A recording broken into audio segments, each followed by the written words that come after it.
Alright, here is a tutorial on our first Blender game. I'm going to call it Wall Breaker, Brick Breaker, whatever. This is a big wall, and we've got a character, a monkey, which is built into Blender. We're going to use him to shoot uh, lifesaver candies at this wall and knock it down and get points. And we're just showing you how to build the wall to start with, okay? And there are some other objects in here. This one, it's an empty, and it's basically a non-object. It's an object that things can pass through. It's invisible, you don't see it, but it becomes very useful, and that's what is going to be used to make the shooting possible. But first of all, we're going to look at creating the bricks, the blocks, to make the wall. All right. So here is a blank Blender setup. I'm going to raise this one up to above the grid. If you don't like this grid, by the way, if I go on the N menu, so I hit the letter N, and we go over here to display, you can go down here and you just turn it off. So then it's just not there to bother you. It bothers me sometimes. Anyway, now we're going to add a floor, so we'll add a plane. So we'll add plane, and I'm going to go S25 to make it bigger. And I'm going to give that a color of green. And then these two menus again, N turns that one off and on, T turns this one on and off. So color, go here, give it a nice sort of light green color, something like that. Okay, and again we'll, pull this up just so it's just there, about there. Okay, now if we go hit 0 on the number pad, this is the view inside that camera. Notice we're looking at it at a 45-degree angle. That is not really a good option for this game. So I'm going to right click on the edge of the camera so you can see that it's highlighted. Then I'm going to hit 1 on the number pad, which is the front view. Okay, I'm going to hold down the scroll button on the mouse, the scroll wheel, and just sort of scroll down like that so I get that view. And I can move the camera to this view here. Okay, and I do that by first of all selecting the camera, then doing Control Alt 0 on the number pad, and there we've got what I needed. Okay, and if I wanted to, well, we'll just leave it there. Alright, so this is going to be the building blocks of a wall. I'm going to scroll in a bit, and we're going to move the brick over there, then may take it back so that we are away and our player will be up here. So let's give this, we're going to build right the way across, but right now I just want to set up one block, a player, and a couple of the other things we need, and then bit by bit start to put it together. So the block should be red color. Well, at least I made it red, so I'm going to make it like a cherry red, something like that. Okay, now we often start off by default, Blender starts in Blender Render. We need to change this back to Blender Game, which will start to change some of the settings over here. Okay, and in particular this one here. If we were on Blender Render, you get that. Okay, and we'll come to that later in the year, but not right now. This is Blender Game, and we get this. So we want the cubes here, the blocks, to be rigid body, actor, and the collision bounds will be box. Okay, now that's right now we're not going to do anything more with the blocks. Now we're going to add the player, which is the monkey. So I'm going to go add mesh and its monkey, and as you see the monkey will come up there and scroll in. He's facing the wrong way, so we want the Z axis to rotate around from top to bottom. So we're going to do RZ 180, and he turns around.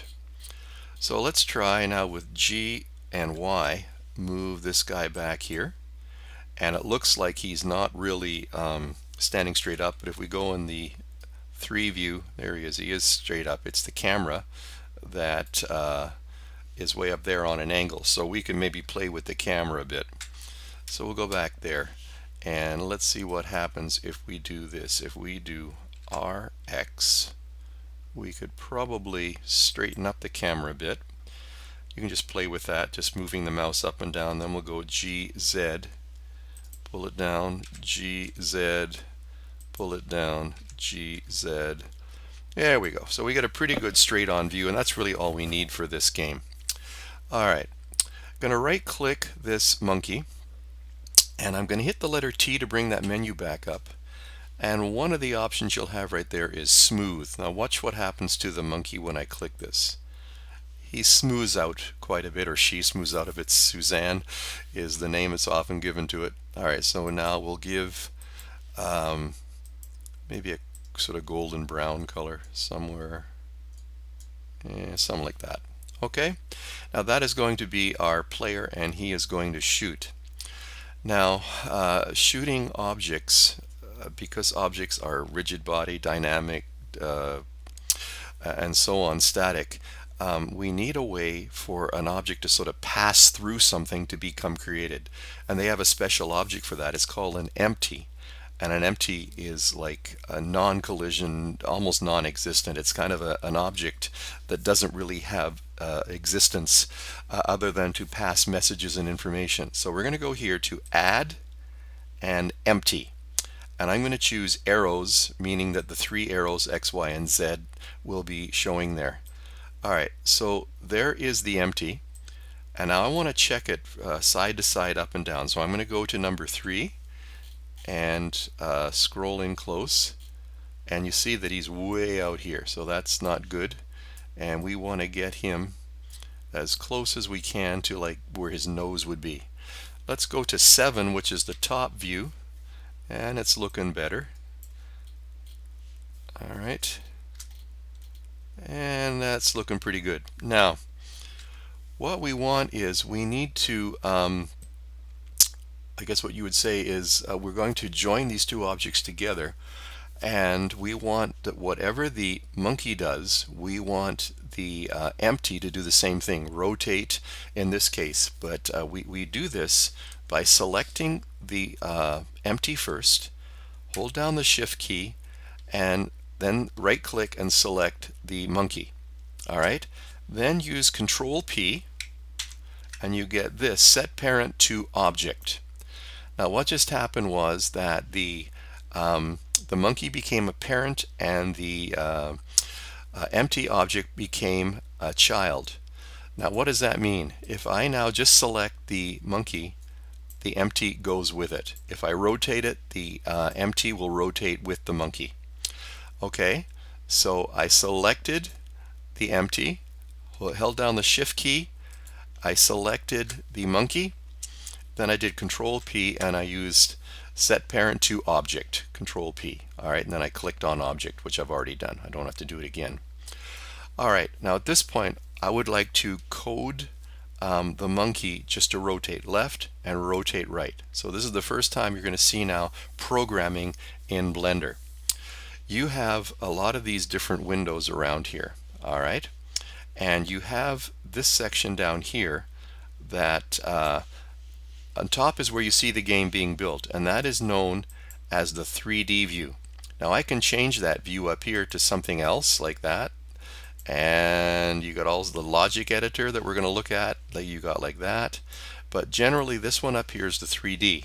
But down here, when I want to program something, I right click on that one object, so I'm right clicking on the monkey, and I go down here to the very bottom. I hope it's clear on the video, and it's another one.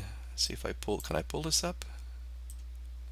I can. I'm going to pull that up so you can see it a bit better, and right there I want to click there and go to Logic Editor.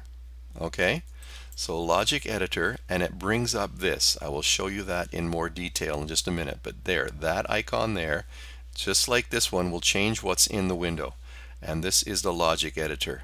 I'm going to pull that back down now.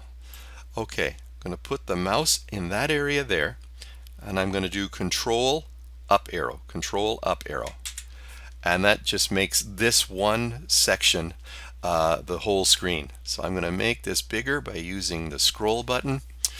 Okay, now what we want to do is add sensors and actuators. And I could try and explain, but this is just how you program in Blender. So here, a sensor can be like a keyboard. So I'm going to say that this is rotate left. You don't have to put these messages in there. It's just to help clarify, remind you what you did. But here, for the key, I click with the left mouse button on that, and it says press a key, and then I press the left arrow button, and it automatically identifies itself in there. Okay? And then I go over here to actuator, and we're going to use a motion actuator because we want this to move. Now this is one of the weird things here. You have to link these two together. All right, and it automatically puts in the and. But this has to be linked, and you just left click on that, drag it over there, and it becomes joined. So we're saying when I use the left arrow, I want something to happen over here. Now LOC is for location, location X, location Y, location Z. We're not changing the location, but we are changing rotation. And what we're changing is not the X or Y rotation, we're changing the Z rotation. He's moving from right to left. Okay, so the rotation is sort of like from, well, it's the Z rotation. And we want to make it this, I'm going to control click in here, and I'm going to type 1. The left arrow should move it by 1 degree per frame. And I'm going to add another sensor, which is a keyboard. And again, this is going to be rotate right. I click on where it says key, press the right arrow, add another actuator. Where am I? Motion. Link these two up. Doesn't work if you don't link them. That's the number one mistake that'll be made today probably, is not linking these. All right, and this time control click in here, and we want -1. All right, and if these get big and you start adding lots and lots, you can click these arrows and shrink it down. Okay, and that is it for right there. Control up arrow takes us back here. Scroll in a bit and make sure the mouse is in the area that you want to control. So I want to play the game now. So I'm going to have the mouse there, hit P for play, and with the left button, right button, you can see that. The lighting is not good, so I'm going to right click on that, and it is set as a lamp. I'm going to change it to a sun, which is much brighter. And now if I hit P, you get more light, and I could do some other things, but I'm just going to leave that for right now. Okay, so that is ready to shoot now, and this is what is going to be used to shoot. But we have to have something to shoot. We have to have an object. Now in Blender, an object that is created to be shot or other things happen with it, it has to be created on a different layer. And this is the layer panel right here. So this is layer 1. You can choose any one you want, doesn't matter, but I'm going to go here and I'm going to create an object that is called a torus. A torus is like a donut or a lifesaver or whatever. So I'm going to right click on it and I'm going to scale it down. Now the trouble is when you scale an object, all of Blender's settings work on a scale of 1. And when I rescale it, I've changed that scale of 1 to something smaller. To set it back so that the new size is a scale of 1, I use Control A and I use Scale. So now it's set back to 1. I'm going to, I hope the printer making noise in the background is not too distracting. I'm going to use a dark blue color for this, and maybe soft blue. Okay. Now this object is going to be dynamic, actor, collision bounds. Now we have to choose one here. I'm going to choose sphere. That's probably the closest one to get to that. All right. And there is the bounding box, where the collisions would occur. All right. So I'm going to shrink that down in the radius. So if I pull on this one, I can pull it down. I'm just left dragging, and that's about close enough. Okay, now if you hit this button here, that's called torus. So if you want, let's change it so we can find it more easily. I'm going to double or click on that and I'm going to rename it as bullet. Okay, or candy, whatever. I'm going to call it bullet. So we can now find it with the name of bullet. Before we go any further, down in this in the logic panel, I want to add a property, and we're just going to give this the property name of blue. And it is just to identify, I'm going to call it a string. It is just to identify the object, because when we create duplicates, we end up with, like, bullet 1, bullet 2, bullet 3. It's not the same name. But if we give it a property, we can identify the object by the property. So if we say that something is colliding with blue, then we know that we're talking about that object. Okay, so we put in a property there called blue. Okay, now back here, go to this one. Now we want to click on the empty to make this able to shoot. Okay, I'm going to go back to the this panel to program. So we want to, again, keyboard, and we're going to call this shoot, because that's what it's going to do, only I didn't get it. Let's try that again. Shoot. Again, you don't have to put those in, but it sure helps sometimes if you forget what you're doing. All right, so key, click there, and spacebar. When I hit the spacebar, I want to shoot an object.